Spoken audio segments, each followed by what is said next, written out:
let's talk about that for a second. I actually want to get into context before we talk about quarterbacks. So in this, I don't know about you, Ryan, and maybe today I'll have to talk to Grant about it because he would obviously know better. He's been doing camp forever. Hmm. But one of the biggest things that I noticed was they rotate players in and out of the lineup like crazy, Yeah. like constantly. So Trey takes first team reps, but the receivers are rotating out after every play. Run or pass, by the way. They have a run or a pass. Receivers rotate out, fullback, running back, tight ends, if they're on the field, they all rotate in and out. New packages come in, new players. Defense, everybody's rotating in and out. Yeah. So you don't, it's great to say, hey, this was first team reps from Trey Lance today. And he was the first one on the field. He was the first one going through his drills. You know, when they did the drills, if that means anything for people, Yeah. he was the first one to take the snap every time through. Same thing when they went to 11 on 11s. It was all 11 on 11 today, no 7 on 7. But I was kind of surprised. Like when it's being reported, the vibe that I always got was, oh, it's first team versus first team. And then the second string quarterback comes in, and it's second string versus second string. That is not at all what it was like. I mean, No. I think I counted, and I misspoke in my first report, but Debo was on the field for one play with Trey Lance. Ayuk was on the field for two, but one of the throws. He was on the field for the very first play, but it was a handoff. So I guess I don't really count that. But for two of his throws, he had either Debo or Ayuk on, and then they weren't on the field the rest of the time. So I just thought that was interesting. Even Kyle Allen, you know, is the quote unquote third string.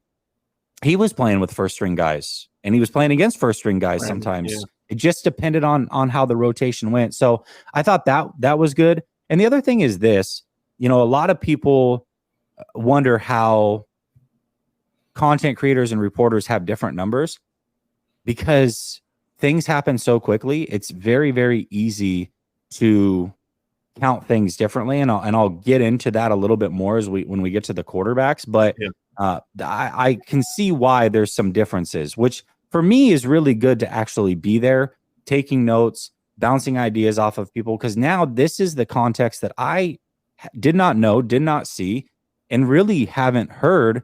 And so I thought it would be cool to share with people because I mean, as somebody who's watching other people's content and hanging on every tweet or every video that they put out, I think these things are very, very important to recognize as you go through things. And like I said, I'll get a little bit deeper on context when we talk about the quarterbacks here. But for me, that was a big, big takeaway. You agree? You disagree? What are your thoughts on this? Yeah, you would think it was more like, okay, this is the first team. Okay, bring in the second team. And it's more just like rotations individually at each position. So maybe the wide receivers will, rotate three guys at each position. Tight ends might rotate three guys at each position. They might rotate, two or three left tackles, and it's not all in sync. It's not like first team's in, second team's in, third team's in.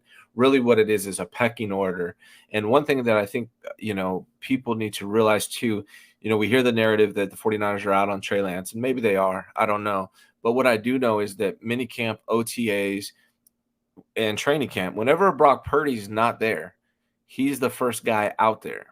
So I think 49er fans should hear that because there seems to be a narrative that they're really out on him. And maybe they are. Maybe they're doing it for a different reason. But I can tell you, I'm talking about warm-ups, passing drills, OTAs, minicamp, training camp, 7-on-7, 11-on-11. If Brock Purdy's not there, Trey Lance is the first one to go. So I don't know if that means anything to you guys, but I thought it's important context. Yeah, for sure. And, maybe that's just a today thing. I don't know if I'll get another day with I think I'll get possibly one more day. I was a little surprised that Brock wasn't there because I know they said 2 practices on and 1 off, but I was like, oh, after an off day, that'll be like the off, right? And then so he can go. So I was a little surprised. So the way it should pan out if they're going to continue that is there's going to be padded practice on tomorrow and Tuesday, no practice Wednesday. Well, if the third practice falls on Thursday, then I would assume that he wouldn't be there again if they're going to keep this same rotation. And so I'll be interested to see on Thursday if that's the case.